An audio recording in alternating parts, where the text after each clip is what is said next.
जिस धरती पर जन्म ले उसकी यूं सेवा करे जैसे पुत्र अपनी माता की करता है। ये धरती मेरी माँ है, यही मेरा भगवान है, यही मेरी सरस्वती है, यही मेरा मंदिर है, यही मेरी पूजा है। इसलिए मैं शुरू करने से पहले वंदे मातरम आप सबसे कहता हूँ। मुझे जो कहना है उसे मैंने 4 भागों में विभक्त किया है। समय का अभाव है ऐसा मुझे बताया गया, इसलिए मैं संक्षिप्त होकर ही बात करूंगा। पहला भाग है इन कानूनों का, जो कॉन्स्टिट्यूशनल लॉ का जो एक एस्पेक्ट है कि क्या ये कानून जो हैं ये संविधान के सुसंगत हैं। इस विषय में मैं सिर्फ इतना ही कहना चाहूंगा कि अभी हाल ही में कुछ पिटिशंस फाइल हुए हैं सुप्रीम कोर्ट में जिनमें इन कानूनों को चैलेंज किया गया है। परंतु इंटरेस्टिंग बात यह है कि इन कानूनों की विषय वस्तु को चैलेंज नहीं किया गया है। इन कानूनों को जिस प्रक्रिया से पास किया गया है पार्लियामेंट में, उस प्रक्रिया को चैलेंज किया गया है, विषय वस्तु को चैलेंज नहीं किया गया है। किसी ने ये नहीं कहा है कि इस कानून में क्या खामी है। जिस तरह से पास हुए हैं सिर्फ उस पर चर्चा, उस पर पिटिशंस पास हुए हैं। इसलिए मैं अपने अनुभव के आधार पर यह कह सकता हूं, मुझे इस वर्ष 50 साल हो जाएंगे काला कोट पहने, कि यदि इस विषय पर सुप्रीम कोर्ट में बहस चली और वो बहुत लंबी चली तो 5 मिनट चलेगी। सुप्रीम कोर्ट उसे 5 दिन दे, 5 हफ्ते दे, इसके बारे में मैं कोई कुछ कहना नहीं चाहूंगा।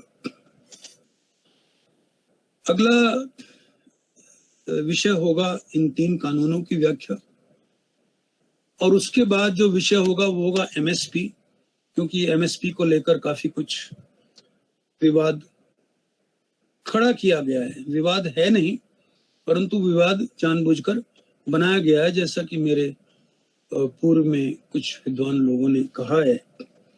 उसके बाद मैं आऊंगा राजनीति और जालसाजी पर। तो पहले इन 3 कानूनों की चर्चा करने से पहले थोड़ा सा इस देश की राजनीति और इस देश की अर्थव्यवस्था की चर्चा करना आवश्यक है। वो भी संक्षेप में ही करूंगा क्योंकि समय का अभाव है। ये तो हम सभी जानते हैं कि इस देश को 2 रंग के लुटेरों ने लूटा। एक काले रंग के थे जिन्हें मुगल कहा गया। 1947 में ट्रांसफर ऑफ पावर जिसे आजादी कहते हैं, उसके बाद जो किराए के इतिहासकार थे उन्होंने उनको बजाय मुगल द लुटेरा कहने के द ग्रेट मुगल कह दिया। वो जब यहाँ आए तो उनके पास ना खेती थी ना कुछ था, उनके पास कोई परिवार नहीं था, वो तो लुटेरे थे। उन्होंने महिलाएं भी लूटी, देश को भी लूटा। तो उन्होंने एक टैक्स की रिजीम बनाई। उस टैक्स की रिजीम क्या थी कि जो मुसलमान नहीं होगा उसे मुसलमान के बनिस्बत 25% ज्यादा टैक्स देना पड़ेगा। नतीजा ये हुआ कि ये कानून एक तरह से इंसेंटिव टू कन्वर्जन हो गया कि यदि आप कन्वर्ट होकर मुसलमान बनेंगे तो आप पे टैक्स नहीं लगेगा। फिर भी मेजॉरिटी ने कन्वर्ट नहीं किया और मेजॉरिटी हिंदू ही रही, परंतु इस टैक्स व्यवस्था के चलते मेजॉरिटी बिल्कुल गरीब हो गई। उसके बाद जब ये 7 समुद्र पार से गोरे रंग के लुटेरे आए जिन्हें हम अंग्रेज कहते हैं, उन्होंने एक नई व्यवस्था शुरू की। उन्होंने हमारे किसान को लैंडलेस लेबर बना दिया, जमीन से वंचित। अपनी जमीन पे वो एक तरह का मजदूर हो गया। और जो जमींदारी की प्रथा थी उसको बहुत बल मिला। जमींदारों के बलबूते पर ही राज्य की स्थापना हुई। जमींदारों के बलबूते पर ही टैक्स के कलेक्शन की व्यवस्था थी। आपको बता दूं, जमींदारों के बलबूते पर टैक्स की व्यवस्था में आसपास के गुंडों को इकट्ठा किया जाता था। आपको सुनकर हैरानी होगी, ये रिकॉर्ड गुजरात में मिला मुझे। हर गुंडे को पुलिस की वर्दी दी जाती थी और उसे 4 आने दिए जाते थे कि जाओ और लूटो। तो जमींदार कलेक्टर के कहे से, जिसे आज कलेक्टर आज भी कहते हैं, वो जाकर गांव को लूटता था। जितना धन कलेक्टर को चाहिए उतना कलेक्टर को दे देता था, बाकी वो अपने पास रख लेते थे। आपको ये सुनकर शायद आश्चर्य तो नहीं होगा, हंसी जरूर आएगी कि बहुत दिनों तक पुलिस में तनख्वाह 4 आने 8 आने ही रही, क्योंकि बाकी को उन्हें लूटना होता था। इस तरह से करते करते हमारा किसान बिल्कुल गरीब हो गया, abject poverty. The average farmer was reduced to abject penury. उसके पास कुछ नहीं रहा। तो वो अपनी जीविका चलाने के लिए क्या करे? वो जाता था साहूकार के पास, साहूकार से लोन लेता था। एक घर में शादी है, ब्याह है, ये है वो है, 10 बातें हैं, पैसा तो उसके पास है नहीं। तो साहूकार उसको लोन देता था और वो लोन की इंटरेस्ट होता था, वो 5 रुपए से लेके 10 रुपए तक होता था प्रति माह, प्रति वर्ष नहीं, प्रति माह। उसके बदले साहूकार उससे कागज पर अंगूठा लगवा लेता था और जब फसल आती थी तो कहता था भाई फसल मेरी, तूने ये लौटाया तो है नहीं, इसलिए फसल मेरी। तो फसल काट के वो ले जाता था और जो किसान था वो लगातार कंटिन्यूअस अपने कर्ज के उसमें डूबा रहता था। आपने सबने, मुझे पूरा विश्वास है कि मुंशी प्रेमचंद की कहानियां पढ़ी होंगी। वो कहानियां सत्य पर आधारित थी और वो कहानियां जो थी वो मैं समझता हूं 1964-65 तक वो कहानियां सच रही। अब इससे निजात दिलाने के लिए क्या हुआ कि सरकार ने कहा कि एक कानून बनाते हैं जो कि हर राज्य ने बनाया, जिसे कहते हैं agriculture produce market committee act, APMC। उसको हम लोग मंडी के नाम से जानते हैं।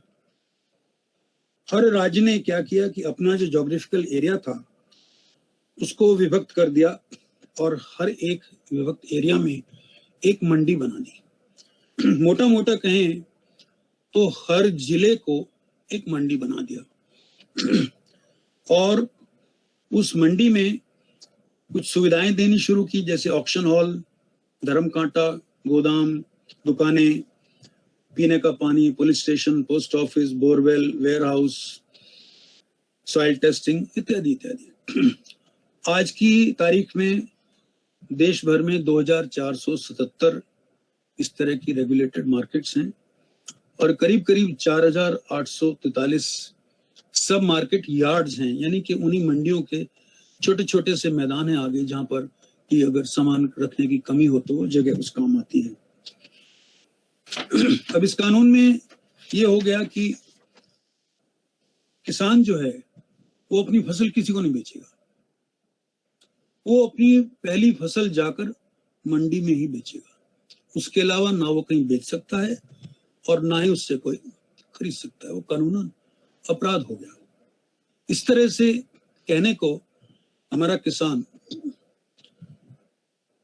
साहूकार के चंगुल से एक तरह से मुक्ति पा गया। यहां पर मुक्ति कहने को मिली परंतु पूरी तरह से मुक्ति नहीं मिली, जिसे मैं आगे समझाऊंगा धीरे धीरे। इसमें जो मंडी बनी, मान लीजिए आप रामपुर के किसान हैं या मेरठ के किसान हैं, तो आप अपना माल मेरठ में या रामपुर में बेच सकते हैं। रामपुर का किसान मेरठ में नहीं बेच सकता, मेरठ का किसान रामपुर में नहीं बेच सकता। ये व्यवस्था बनाई गई। यहाँ आगे क्या व्यवस्था है उसको थोड़ा देख लें। मंडी में कैसे बेचेगा, तो वहां एक कमीशन एजेंट होता है जिसे हम लोग आम भाषा में आड़तिया बोलते हैं। उसका 2.5% कमीशन होता है। हर मंडी का में कमीशन एजेंट होते हैं अलग अलग गांव के। किसान जानता है कि मेरा आड़तिया कौन है, उसी के पास जाता है और वहां पर वो 2.5% कमीशन दोनों से लेता है। इसके अलावा वहां पर और भी टैक्स होते हैं, जैसे कि जो आड़तिया है उसे अपना लाइसेंस लेने के लिए, वो लाइसेंस्ड एजेंट होता है, वो कोई ऐसे नहीं होता है, गैर कानूनी आदमी नहीं होता है, सरकार से लाइसेंस लेना पड़ता है, फीस जमा करनी पड़ती है, उसको अपनी लाइसेंस फी देनी होती है, एक खर्चा उसका वो होता है। समस्या कैसे है और क्यों है और वो अभी तक क्यों रिजॉल्व नहीं हुई है और सरकार ने इस समस्या को रिजॉल्व करने के लिए क्या किया है, वो इन सब बातों से हमको समझ में आएगा। फिर जो वहां खरीदने आते हैं सामान, जो होलसेलर्स आते हैं, उन्हें भी एक टैक्स देना पड़ता है और वहां पर छोटे छोटे और टैक्सेस होते हैं, जैसे मंडी का टैक्स है, कोई वैट है वगैरह वगैरह, क्योंकि हर राज्य अपने छोटे छोटे वो टैक्स लगा सकता है।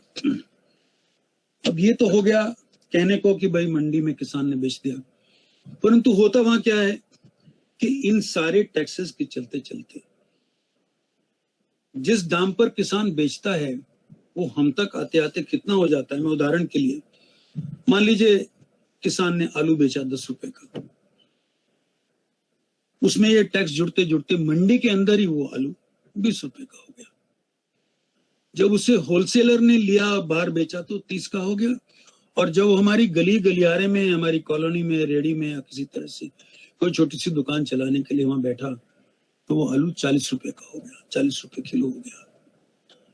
अब देखिए विडंबना कि आलू का रेट 40 किलो है, हम दे रहे हैं 40 रुपए किलो, किसान को क्या मिल रहा है 6 या 7 रुपया, जिसमें उसकी लागत, उसका पेस्टिसाइड, उसका फर्टिलाइजर, उसका बैल या पशु, क्या अगर उसके पास ट्रैक्टर है तो उसका ट्रैक्टर, उसका डीजल, पानी का खर्चा, सब्सिडाइज बिजली इत्यादि मिलाकर उसके पास 6 या 7 रुपया होता है। इस तरह से किसान को बहुत कम पैसा मिलता है। मैं आपको बता दूं, इसकी तुलना में यदि आप साउथ कोरिया का एग्जाम्पल लें, अगर वहां 40 रुपए की आप सब्जी खरीदते हैं या 40 रुपए का आलू या टमाटर कुछ भी लेते हैं, साउथ कोरिया में किसान को 32 से 35, 36, 38 रुपए तक मिलता है। हिंदुस्तान में 40 रुपए के बजाय उसको 6 रुपया मिलता है। ये यहाँ की विडंबना है। दूसरी एक विडंबना इसकी यह है कार्टलाइजेशन। कमीशन एजेंट और होलसेलर मिलकर तय कर लेते हैं और किसान आता है, उसको बोलते हैं देखो भाई बाजार में तो रेट 10 रुपया है, इससे ज्यादा बाजार में है ही नहीं, उठ ही नहीं रहा, क्या करें। अब किसान जो अपना ट्रैक्टर लेकर आया है, अगर बड़ा किसान है तो, और छोटा किसान है तो अगर ट्रैक्टर किराए पर लेकर आया है, साथ में मजदूरी लगी है, उसको कहते हैं अच्छा अभी तो रुक जा, 2 दिन रुक जा, 3 दिन रुक जा, हमें कोई फर्क नहीं पड़ता। और वो 2 दिन 3 दिन उस किराए, उस ट्रैक्टर का भाड़ा देगा या कुछ करेगा। वो कहता है चलो 10 रुपए में इसको पटको और यहां से जाओ। तो वो इस तरह से अपना सामान पटक के चला जाता है। ये इसका डिमेरिट है। अभी इस विषय में आपको थोड़ा सा मैं बताऊं इतिहास, जिसके बाद मैं कानून पर आऊंगा। इस विषय में केंद्र सरकार ने, और मजे की बात यह है कि इस सरकार से पहले जो सरकारें थी उन्होंने भी इस विषय पर बहुत चर्चा की और बहुत कुछ करने की कोशिश की। उन्होंने एक मॉडल एपीएमसी एक्ट लाने की बात की, कुछ राज्यों ने इसको बनाया भी, परंतु बात नहीं बनी। उसके बाद क्या हुआ कि 2-3 कमिटीज बनी, उनका संक्षेप में ही वर्णन हो सकता है क्योंकि समय का अभाव है। एक शंकरलाल गुरु कमेटी बनी, एक मोहनतेज सिंह अहलुवालिया कमेटी बनी, और अंत में यूनाइटेड नेशंस की फूड एंड एग्रीकल्चर ऑर्गेनाइजेशन ने नेशनल फार्मर्स कमीशन को ये कहा कि हिंदुस्तान में एक नेशनल कॉमन एग्रीकल्चर मार्केट होनी चाहिए। इसी बात को 2014 में बीजेपी सरकार ने अपने घोषणा पत्र में के इकोनॉमिक सर्वे में कहा कि हम ये नेशनल मार्केट लाना चाहते हैं। ये बात 2019 में कही गई, और यही बात जो विपक्ष में बैठे लोग हैं उन्होंने भी अपने घोषणा पत्रों में इस बात का चर्चा किया कि हम ये सब लाना चाहते हैं।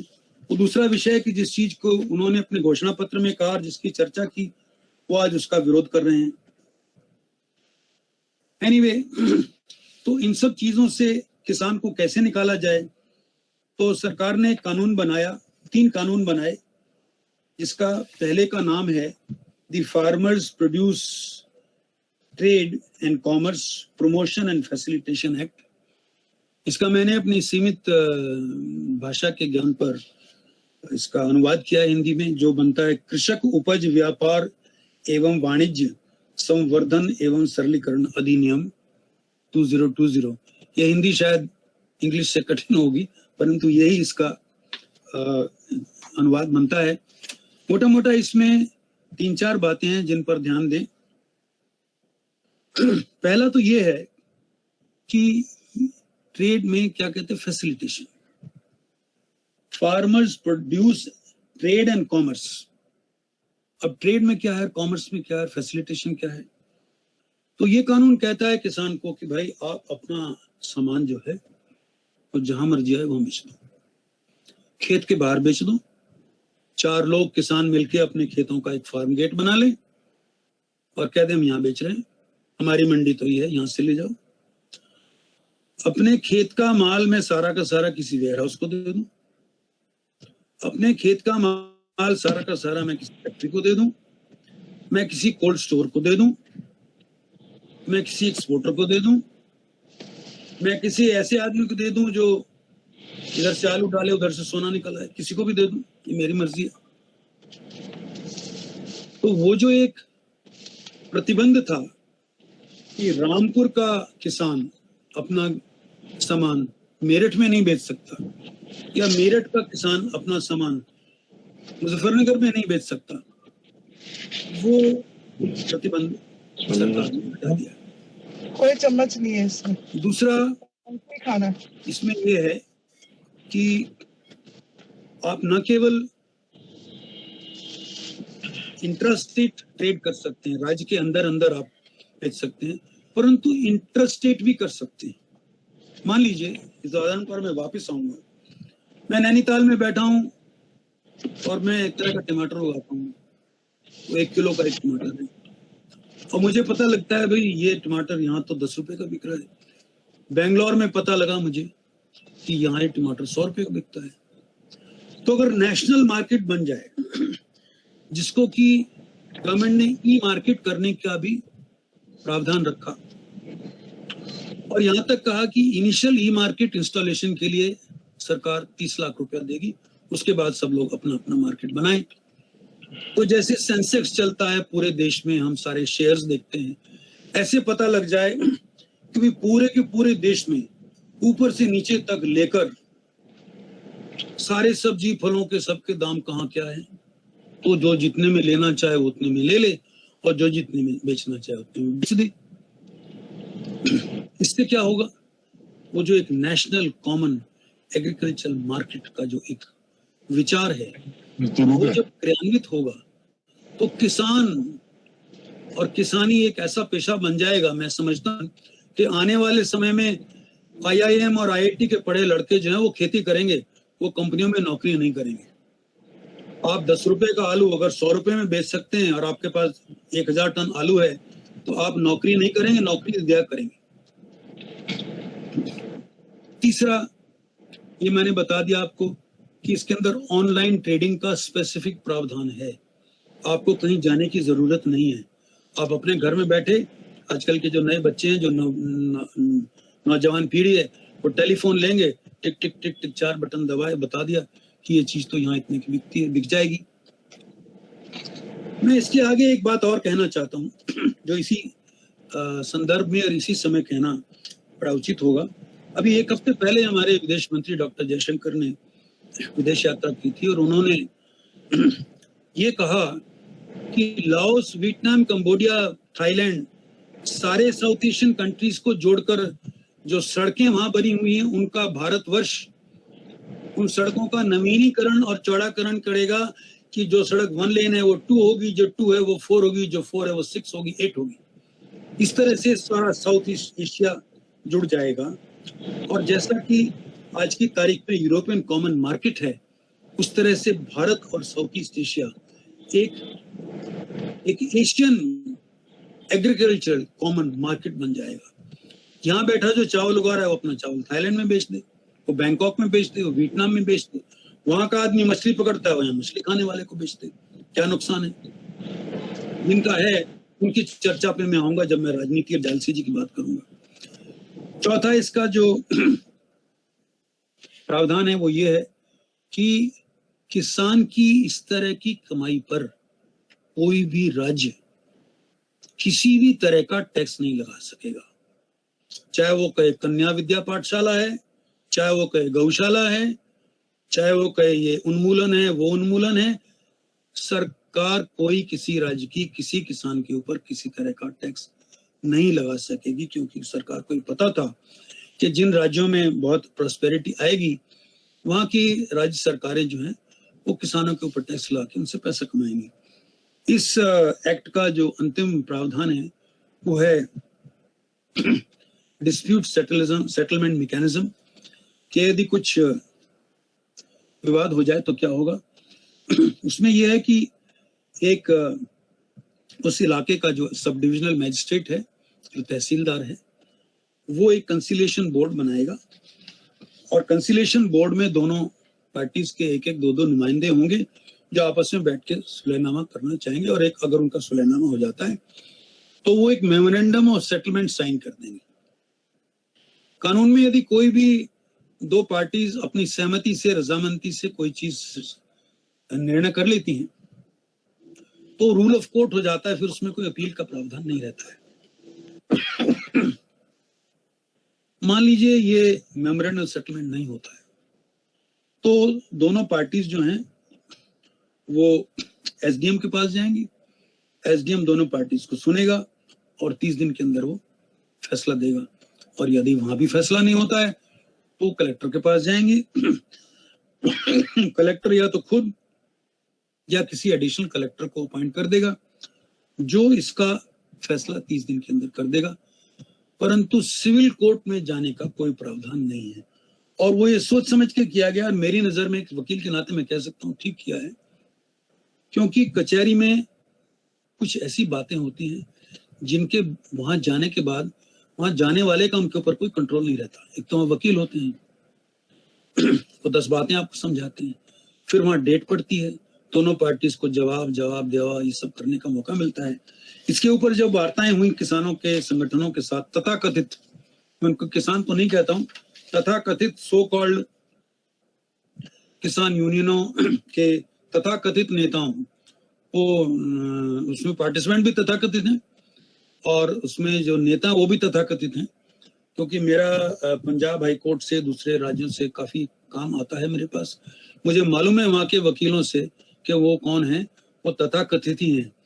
किसान भी तथाकथित हैं और नेता भी तथाकथित हैं।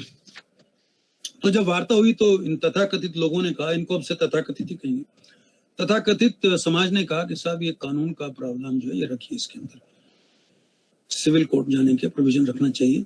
तो सरकार ने तुरंत कहा मान जाते हैं, ठीक है हम कानून को उतना अमेंड कर देंगे, यहाँ में कोई दिक्कत नहीं है, हम इसमें आपके कानून के आने की व्यवस्था कर देंगे।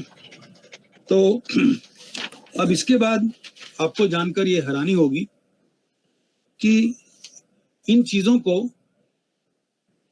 कुछ राज्य सरकारों ने अपने से पहले से इन चीजों को कर लिया। एक सेकंड के लिए क्षमा चाहूंगा।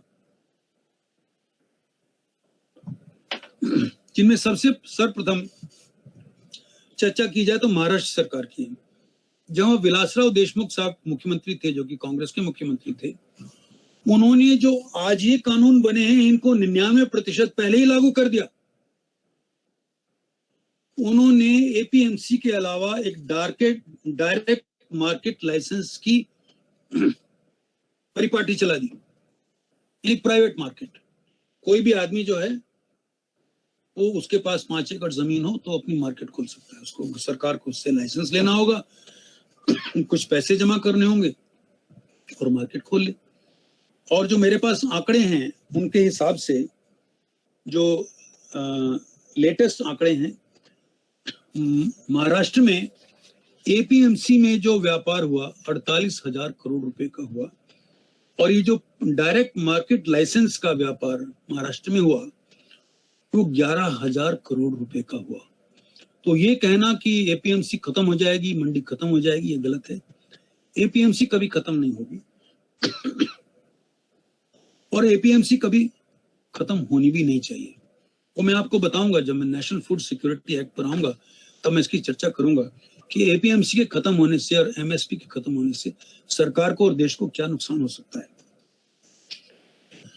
तो अभी हमने देखा इसके मेरिट्स क्या हैं कि बिजनेस टू बिजनेस रिलेशंस हो सकते हैं, इंटरस्टेट ट्रेड हो सकता है, कंपटीशन होगा, इनोवेशंस होंगी। अब मान लीजिए जैसे मैंने तो देखा है इंग्लैंड में, जर्मनी में, यूरोप में एक तरह के केले मिलते हैं। अगर आप इंच टेप लेकर देखें तो हर एक केला एक ही साइज का होता है और वो बहुत महंगा होता है और उसको देखकर उसके खाने की इच्छा नहीं होती, लगता है इसको देखते ही रहें। अगर इस तरह की चीजें हम उगाने लगें और हम बेचने लगें तो जो इनोवेशन होगा, तो जैसा मैंने कहा कि आईआईटी और आईआईएम के पढ़े लड़के लड़कियां खेती करेंगे, नौकरियां नहीं करेंगे। इस तरह से ये एक खेत को, किसान को और खेती को एपीएमसी से जो एक बंधे होने से जो एक नुकसान है उससे निकालने का एक प्रावधान इसके अंदर है। मैंने आपको इसके गुण बता दिए, इसके मैंने दोष बता दिए। अब मैं इसको आगे थोड़ा सा ले चलता हूं और आपको अगले कानून के बारे में बताता हूं। इससे पहले मैं थोड़ा सा ये कह दूं कि यदि एपीएमसी खत्म हो जाती है तो हम ये ना भूलें कि आज पूरे हिंदुस्तान में आड़तियों की, कमीशन एजेंट्स की, दूसरे लोगों की वहां पर जो रोजी रोटी चल रही है उसका क्या होगा, हमें सोचना पड़ेगा। क्योंकि जितने धर्म कांटे हैं वो भी लाइसेंस लेकर धर्म कांटा बनाते हैं। जैसे पोर्ट्स में जो सामान उठाने वाले होते हैं, उसी तरह से यहाँ जो लोडर्स होते हैं, जो होलसेलर्स होते हैं, जो दुकान वाले होते हैं, वो भी लाइसेंस लेकर काम करते हैं। तो यदि हम एपीएमसी को बिल्कुल खत्म कर दें तो एक तरह से देखें तो हम एक पूरी की पूरी क्लास ऑफ पीपल जो कि डिपेंडेंट हैं इसके ऊपर, उनको हम एक तरह से खत्म कर देंगे, जो कि ठीक नहीं है। वो क्यों खत्म नहीं होना चाहिए, उसमें सरकार का क्या नुकसान है, उस पर मैं आऊंगा अभी जब मैं अगले विषय की चर्चा करूंगा। दूसरा विषय है, दूसरा कानून है the farmers empowerment and protection agreement on price assurance and farm services act 2020। इसका मेरी सीमित हिंदी के अनुरूप जो इसका हिंदी अनुवाद बनता है वो बनता है कृषक सशक्तिकरण व संरक्षण, मूल्य आश्वासन एवं कृषि सेवा पर करार अधिनियम 2020। ये कानून क्या कहता है? संक्षेप में ये कानून कॉन्ट्रैक्ट फार्मिंग की बात करता है। और मैं आपको बता दूं आगे जाने से पहले कि बिहार में और महाराष्ट्र में ये प्रयोग आज से बहुत पहले हो चुके हैं।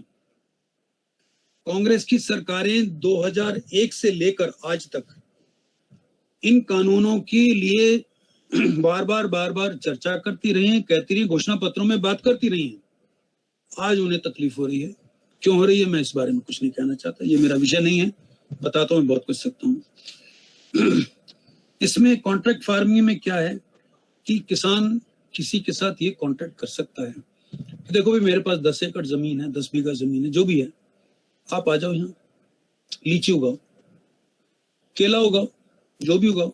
आपको मालूम होगा जो केले की खेती है, यदि दक्षिण भारत कोई गया हो, देखा हो उसने, केले की खेती बड़ी बड़ी रोचक होती है।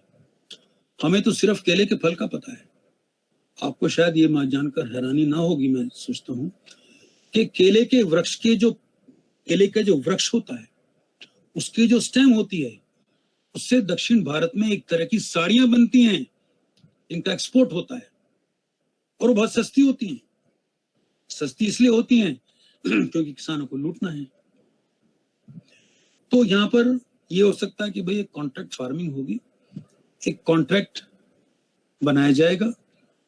वो कॉन्ट्रैक्ट जो है वो इस तरह से होगा कि उसके जो मेन प्रोविजंस हैं वो ये होंगे कि उसमें एक स्पॉन्सर होगा जिसके साथ फार्मर कॉन्ट्रैक्ट करेगा, और उस कॉन्ट्रैक्ट का जो पीरियड है वो खेती होगी तो एक फसल से लेके 5 साल तक वो कॉन्ट्रैक्ट हो सकता है, और यदि वो पशुपालन का हो तो एक रिप्रोडक्शन साइकिल से लेकर भी वो 5 साल तक हो सकता है।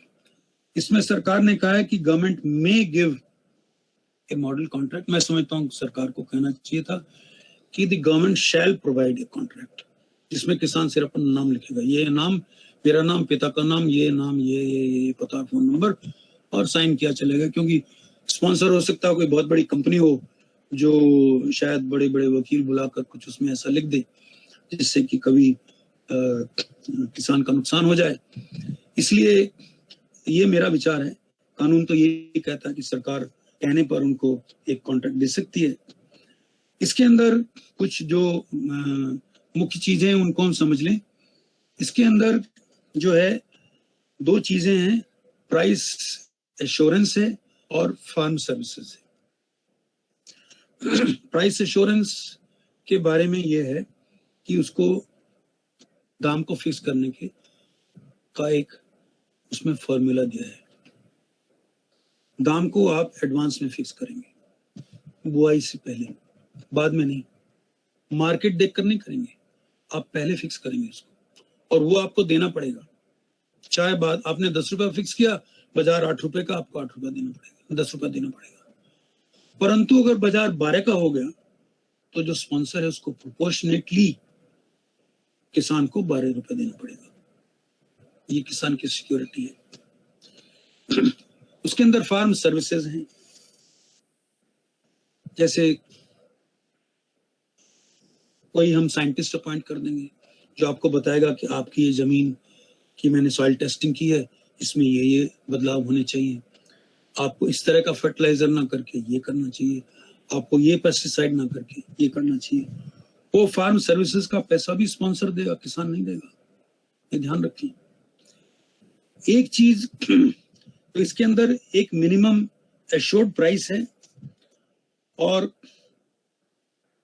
प्राइस के पेमेंट और डिलीवरी का प्रावधान यह है कि जिस दिन आप फसल को डिलीवर करेंगे स्पॉन्सर उस दिन पैसा देगा। शाम का सूरज छिपने से पहले पैसा देना होगा। यदि आपने डिलीवर किया शनिवार को या इतवार को, बैंक बंद है, बैंक हॉलीडे या कुछ और बात होगी, किसी कारण कुछ हो गया, तब तो ये हो सकता है भाई ठीक है 2 दिन बाद 3 दिन बाद जब बैंक खुलेगा तब आप पैसा दे देंगे, मगर आपको वो पैसा हाथों हाथ देना होगा। तो फार्मर प्रोटेक्टेड है। अब जरा उस विषय को देख लें जिसके ऊपर बहुत शोर मचाया जा रहा है, तथाकथित क्लास के द्वारा। तथाकथित क्लास क्या कहती है? तथाकथित क्लास कहती है कि किसान की जमीन मार ली जाएगी, जमीन छीन जाएगी। उसको जरा देख लें।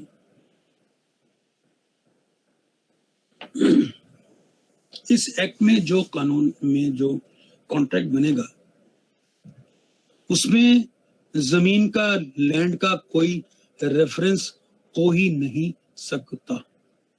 अगर आप इस कॉन्ट्रैक्ट में जमीन का कोई भी रेफरेंस देंगे तो वो कॉन्ट्रैक्ट, जिसे कानून में कहते हैं वाइड एब इनिशियो, वो शुरू से ही शून्य माना जाएगा। उसकी कोई अहमियत नहीं होगी, वो वैध नहीं होगा, वो लागू नहीं होगा, उसे आप किसी कोर्ट कचहरी में जाके कहीं उससे कुछ फायदा नहीं उठा सकते। तो ना उस कानून, ना आप लैंड को ले सकते हैं, ना उसे गिरवी रख सकते हैं। उल्टा उस लैंड के ऊपर अगर स्पॉन्सर कोई स्ट्रक्चर बनाता है, किसी भी कारण से कोई शेड बनाता है, कुछ बनाता है, तो जिस दिन किसान कहेगा उस दिन आपको वो स्ट्रक्चर वहां से हटाना पड़ेगा, चाहे वो टेम्पररी हो चाहे वो परमानेंट हो। और यदि किसान के कहे के बावजूद स्पॉन्सर अगर उस स्ट्रक्चर को नहीं हटाता है तो देखिए कानून क्या कहता है। जो लोग कह रहे हैं कि जमीन छीन ली जाएगी, ये होगा वो होगा, वो परमानेंट स्ट्रक्चर जो है वो किसान की प्रॉपर्टी हो जाएगी, किसान से कुछ नहीं छीनेगा। ठीक है। अब इसमें दो तीन चीजें और हैं, उनको देख लें, फिर आगे चलते हैं। मैंने इसकी सबसे महत्वपूर्ण बात और तथाकथित समाज का एक जो बड़ा मुद्दा है, जमीन छिन जाएगी, उसके बारे में बता दिया। इसमें पेनल्टीज का एक प्रोविजन है कि मान लीजिए जो स्पॉन्सर है कुछ हेराफेरी करता है, देश में सब तरह के लोग होते हैं, वो कॉन्ट्रैक्ट को नहीं मानता है, कुछ करता है, तो यदि वो पाया जाता है दोषी, तो क्या होगा, जितना अमाउंट किसान को देय था, पेएबल था, उसका 1.5 गुना देना पड़ेगा। लाख रुपए देना था तो 1.5 लाख रुपया पेनल्टी लग जाएगी उसके ऊपर, ये समझ लीजिए। और अगर किसान दोषी पाया जाता है तो उसके ऊपर कोई पेनल्टी नहीं लगेगी, उसे जो देना था ओरिजिनली वो वही देगा। इससे ज्यादा किसान की रक्षा कैसे हो सकती है, मेरी सीमित बुद्धि के बाहर है, मैं नहीं समझ सकता हूं।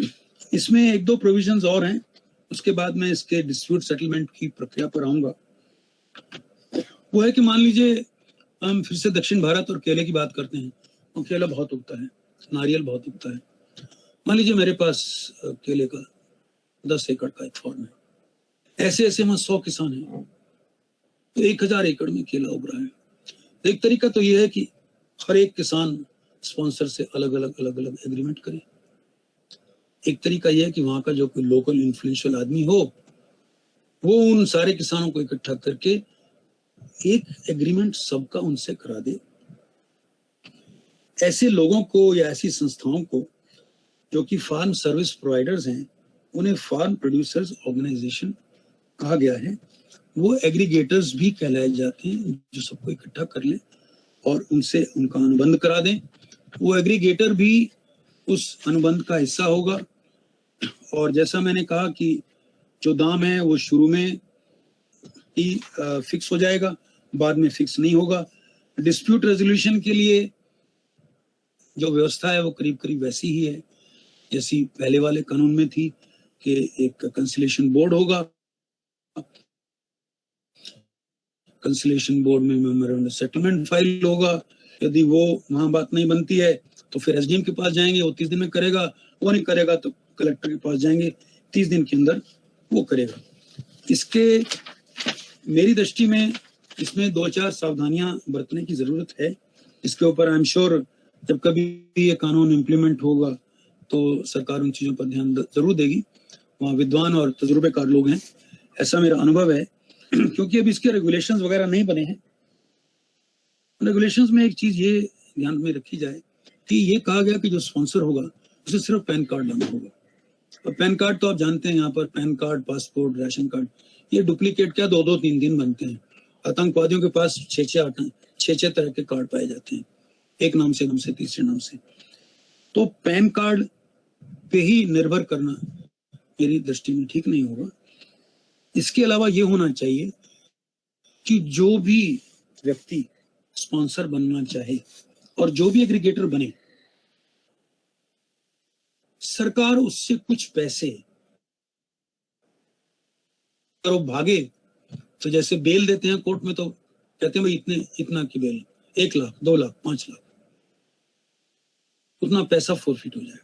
और कोई और मुसीबत आ जाए तो किसान का वो पैसा जो है वो वहां से उसकी भरपाई हो सके। इसके फायदे कंपटीशन होगा, इनोवेशन होगा, ऑर्गेनिक फार्मिंग शायद शुरू हो जाएगी जब इतने बड़े स्केल पर इतना पैसा आएगा। एक इसका फायदा और है जो कि पंजाब के लोगों को समझना है, अगर कोई सुन रहा हो तो उनको जरूर बताए।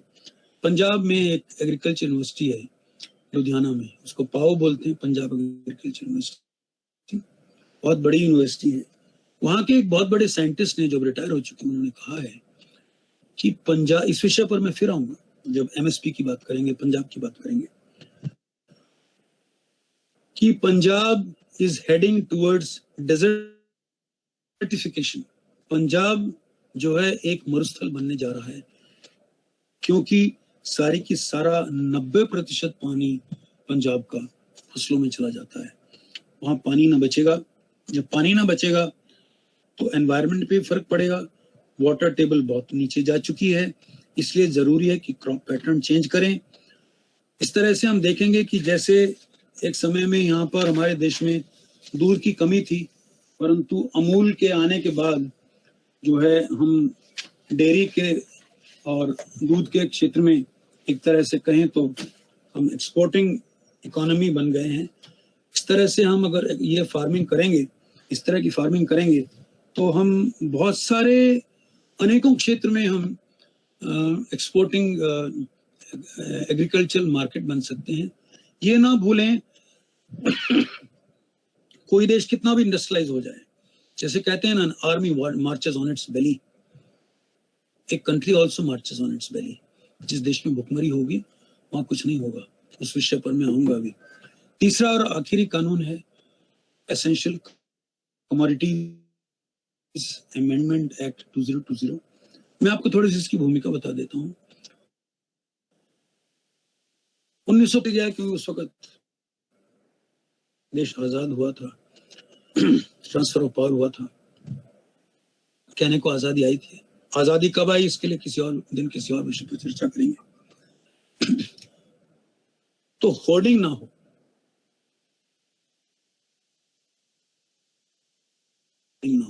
बेसिकली ग्रेन की वगैरह की होर्डिंग ना हो, और फिर उनको ब्लैक मार्केटिंग प्रॉफिटियरिंग ना हो, इसलिए एसेंशियल कमोडिटीज एक्ट लाया गया कि आप होर्डिंग नहीं करेंगे, और होर्डिंग करें तो इसमें बड़ी सख्त सजा होती थी। मेरे अपनी याददाश्त में मैंने तो एक मुकदमे लड़े हैं, बहुत मुश्किल हो जाता था उस समय में एसेंशियल कमोडिटीज एक्ट में किसी आदमी को एसेंशियल कमोडिटीज एक्ट के मुकदमे से बाहर निकालना। अब क्या है, अब जब हम कॉन्ट्रैक्ट फार्मिंग करेंगे, एग्रीगेटर्स लाएंगे, 1000 एकड़ में अगर हम केला उगाएंगे, आलू उगाएंगे, कुछ भी उगाएंगे, कहाँ रखेंगे भाई उसे? तो इसलिए इसमें एक कानून में संशोधन कर दिया गया है। इस एक्ट के सेक्शन 7 में कह दिया गया है कि provisions of essential commodities act will not apply.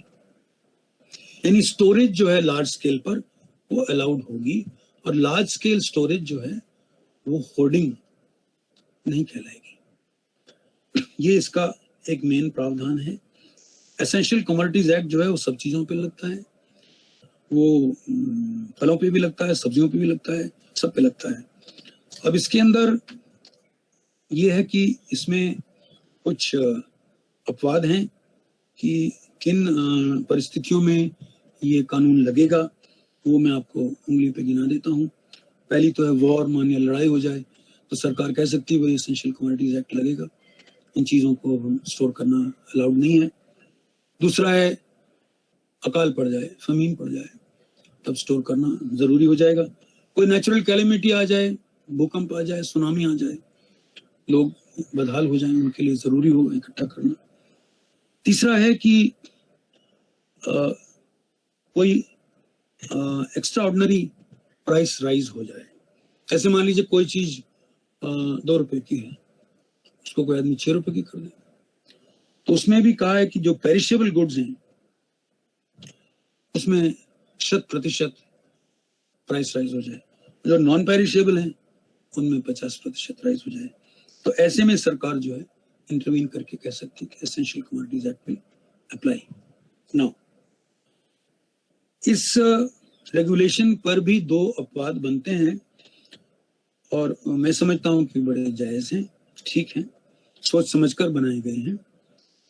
पहला तो है कि जो फूड प्रोसेसिंग इंडस्ट्री है उसमें जो इंस्टॉल्ड कैपेसिटी है, मान लीजिए कोई आदमी 1000 किलो जूस निकालता है, तो जब ये वॉर, फेमीन, नेचुरल कैलेमिटी या ऐसी कोई व्यवस्था आएगी, परिस्थिति पैदा होगी, तब उस व्यक्ति पर ये कानून नहीं लगेगा, उसको स्टोरेज अलाउड होगा।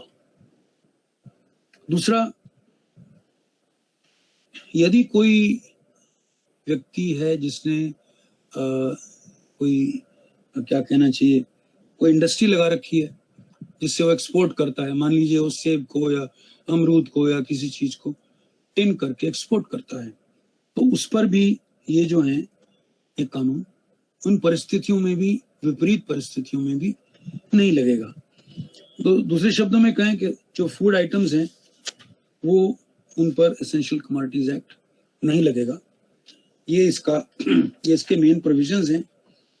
इसके जो कंसर्न है मेरा, वो मैं यही समझता हूँ कि थोड़ा सा सरकार को रेगुलेशंस ठीक से बनाने पड़ेंगे, क्योंकि ऐसे लोग यहाँ बहुत हैं अभी भी इस समाज में, और वो शायद कभी खत्म भी नहीं होंगे, कि जो कभी किसी तरह की मैनिपुलेशन करके या तो दाम बढ़ा दें या दिखा दें कि इस चीज की कमी है इस देश में, इत्यादि इत्यादि।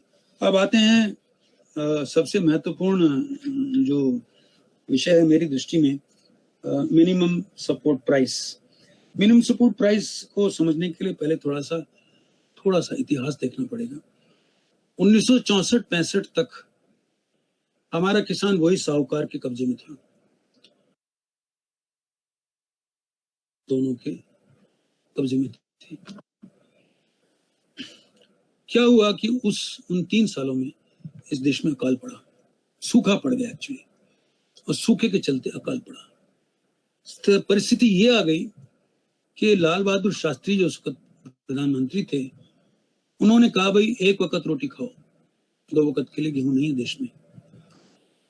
आम की गुठलियां सुखा लो गर्मी में, जेठ की गर्मी में, उन्हें चक्की में पीस लो, उसका आटा बनाओ, वो खाओ। इस समय हमें अमेरिका महान अपने एक पब्लिक लॉ 480 PL 480 का गेहूं दिया करता था, इसे PL 480 कहते थे। वो अजीब सा गुलाबी से रंग का गेहूं होता था। मैं यूनिवर्सिटी में था, फाइनल ईयर में पढ़ता था। मुझे याद है एक बार शायद उसका आटा हमें मेस में दिया गया, हमने लड़कों ने खाने से मना कर दिया, बहुत गंदा गेहूं होता था। ऐसी परिस्थिति में एक योजना बनी, एक विचार आया कि we should be self reliant, और इसके लिए सेल्फ रिलायंट के लिए क्या करें कि हरित क्रांति होनी चाहिए।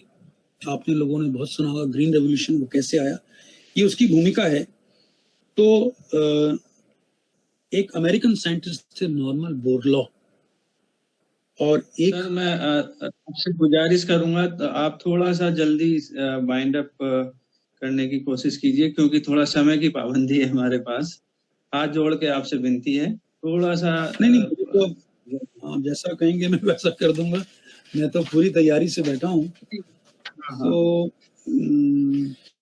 विषय रह जाएगा फिर ये, क्योंकि MSP बना तो क्या हुआ कि वो लोग जो थे वो बीज लाए और हाई यील्डिंग वैरायटी का बीज लेकर आए, और उन्होंने पंजाब, हरियाणा, और तब हरियाणा ही था, यहाँ बना था, और वेस्टर्न उत्तर प्रदेश के किसानों में ये बांटा। यहाँ पानी की व्यवस्था ठीक ठाक थी। और एक LK झा थे, उन्होंने कहा कि हम किसानों को एक मोटिवेशन देते हैं कि आप उगाओ, और बाजार में कुछ भी हो हम आपका गेहूं खरीदेंगे, आपका अनाज खरीदेंगे। ये प्रावधान मूल रूप से गेहूं और चावल में किया गया। इस तरह से मिनिमम सपोर्ट प्राइस की बात सामने आई। अब मिनिमम सपोर्ट प्राइस जो है वो सरकार सिर्फ लगाती तो 23 चीजों पर है, परंतु खरीदती केवल 2 है, गेहूं और चावल। बाकियों को खरीदती नहीं है, वो प्रोक्योरमेंट करती है, और फूड कॉरपोरेशन ऑफ इंडिया में इनको स्टोर किया जाता है। तो एक थोड़े से आंकड़े मैं दे दूं जिनसे आपको समझ में आएगा कि ये समस्या पंजाब में ही क्यों है, पंजाब में, हरियाणा में क्यों है। देखिए, पंजाब हरियाणा में जितना चावल पैदा होता है, 88% चावल और 70% गेहूं MSP पर बिकता है। पूरे इंडिया के फिगर्स लें तो 35% चावल, 60% गेहूं और 50% जो कोर्स ग्रेन है जैसे बाजरा इत्यादि। पूरे भारत का ये इतना परसेंट पंजाब हरियाणा से ही आता है। जो बाकी की चावल उगाने वाले प्रांत हैं, आंध्र प्रदेश है, यूपी है, उड़ीसा है, तेलंगाना है, बिहार, यूपी, MP है, वहां का 44% आता है एमएसपी पर। गेहूं जो है 23% यूपी एमपी से आता है जो कि एमएसपी पर खरीदा जाता है। तो इस तरह से यदि आप देखें तो पूरे के पूरे पंजाब हरियाणा की पूरी इकोनॉमी एमएसपी पर ही आधारित है। इसलिए जो ये आंदोलन है, जिसको आंदोलन कहते हैं, वो वहां से शुरू हुआ है, क्योंकि उन्हें एक खतरा है कि एमएसपी खत्म हो जाएगा। मैं ये बता दूं कि एमएसपी कभी खत्म नहीं होगा, ना एपीएमसी कभी खत्म होगी, क्योंकि 2014 में मनमोहन सिंह की सरकार ने एक नेशनल फूड सिक्योरिटी एक्ट बनाया। जाते जाते वो ये कर गए जिसमें 80-90% भारतवासियों को मिड डे मील मिलता है स्कूलों में, और 3 रुपए में चावल, 2 रुपए में गेहूं और 1 रुपए में कोर्स गेंस मिलते हैं। 6 रुपए में 30 किलो अनाज हर महीने मिलता है। यदि एमएसपी नहीं होगा, बाजार से खरीदना पड़ेगा, और एपीएमसी नहीं होगी तो सरकार इतना दाम वहन नहीं कर सकेगी। इसलिए ये कभी खत्म नहीं होगा। मैं 2 मिनट और लूंगा, ये थोड़ा जालसाजी के ऊपर थोड़ा सा बता दूं। मैंने अपने आप को बहुत सारी चीजों से पहले काट दिया, आपने कहा तो मैंने। देखिए, ये भ्रम नहीं है जो फैलाया जा रहा है, ये सरासर सफेद झूठ है। झूठ फैलाया जा रहा है। झूठ क्यों फैलाया जा रहा है ये जानना जरूरी है। मैं रिक्वेस्ट करूंगा से इस बात को जरूर सुन लें। देखिए, आज की तारीख में अगर आप देखें तो ये सबका अनुमान है, आईएमएफ का, वर्ल्ड बैंक का, यूएनओ का, जो थिंक टैंक्स हैं, यूनिवर्सिटीज में बैठे हैं, इंग्लैंड में बैठे हैं, अमेरिका में हैं, एमआईटी में हैं, सब जगह ये है कि 2030 तक भारतवर्ष दुनिया की तीसरी सबसे बड़ी अर्थव्यवस्था होगा।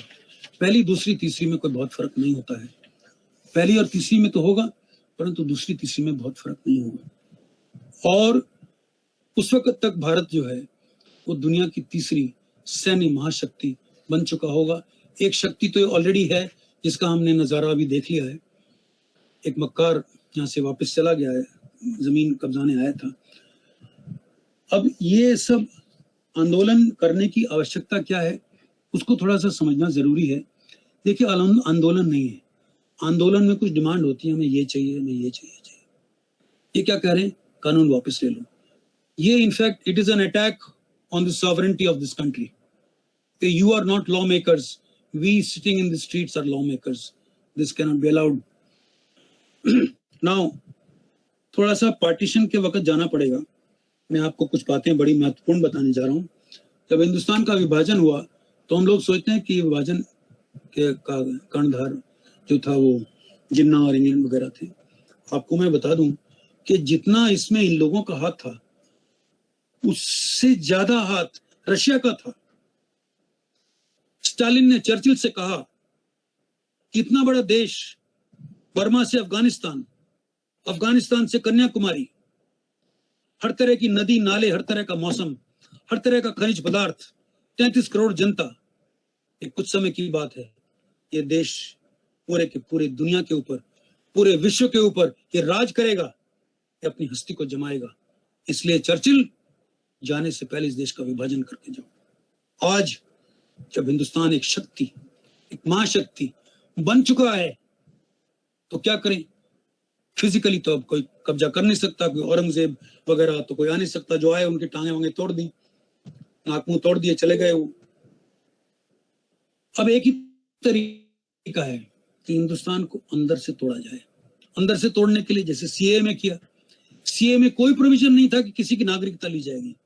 सीए में प्रोविजन ये था कि नागरिकता दी जाएगी, परंतु जानबूझकर झूठ बोला गया कि आपकी नागरिकता ली जाएगी।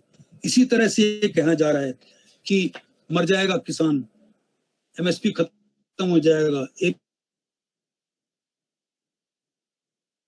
कौन कहता है? आपको जानकर हैरानी होगी, अभी पिछले हफ्ते नीति आयोग की बैठक हुई थी प्रधानमंत्री के साथ। हर राज्य का मुख्यमंत्री वहां आया था। पंजाब के मुख्यमंत्री बीमार हो गए थे, ऐसा कहते हैं, जरूर हो गए होंगे।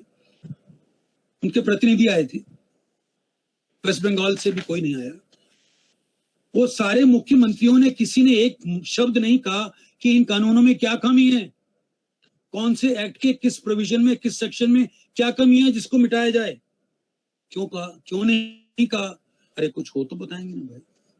मैं अब इसको समाप्त करने से पहले दो बातें बोलना चाहता हूं, उसकी थोड़ी सी बैकग्राउंड देख लें कि सिंगू बॉर्डर पर 1500 टावर्स तोड़े गए जो कि पंजाब के पाकिस्तान बॉर्डर से लगते हैं। भिंद्रावाले की फोटो लगाई गई। 6 for justice Khalistan commando force के लोगों ने काम किया। 7 करोड़ रुपया पाकिस्तान की इंटर सर्विस इंटेलिजेंस ने खालिस्तान कमांडो फोर्स को दिया, जिन्होंने 5 करोड़ रुपया यहाँ दिया। यहाँ जो इनके लिए पिज्जा बने, ये सब बना, इसका जो इंतजाम किया, तंबू लगाए, हीटर लगाए, अभी एयर कंडीशनर लगाएंगे। शर्जील इमाम जिसने कहा था नॉर्थ ईस्ट को हिंदुस्तान से काट देंगे, उसकी रिहाई की मांग की गई। ये सब किसानों के मुद्दे हैं, आप भूल ना जाएं। ताहिर हुसैन को छोड़ने को कहा जिसने दिल्ली में दंगे कराए थे। ये सब एक्सपोज हो चुके हैं। अब देखिए एक इंटरेस्टिंग बात, जिस दिन पंजाब म्युनिसिपल इलेक्शन के रिजल्ट आए उसके अगले दिन ट्रैक्टरों का मुंह अमृतसर की तरफ मुड़ गया। भारतवर्ष के खिलाफ एक इंटेलेक्चुअल टेररिज्म है जिसको मैं जालसाजी कहता हूं। हमें उसका एक काउंटर नैरेटिव बनाना है। डोंट बी ए साइलेंट, तो साइलेंटली मारे जाओगे, साइलेंटली पिसोगे, साइलेंटली कटोगे, ये आप ध्यान रखना। इसलिए हमें इस तथाकथित आंदोलन के खिलाफ एक आंदोलन चलाना है जो कि केवल वेबिनार से नहीं होगा। हम जहां बैठे, कॉफी शॉप में बैठे, कैफे में बैठे, कैंटीन में बैठे, स्टाफ रूम में बैठे, कॉलेज में जाएं, बस स्टॉप पर जाएं, समारोह में जाएं, शादी में जाएं, वहां कहें कि हमारे देश को नहीं, इस राष्ट्र को, इस संस्कृति को खतरा है और उसमें अंदर के लोग जो शामिल हैं वही ये आंदोलन है। जय हिंद।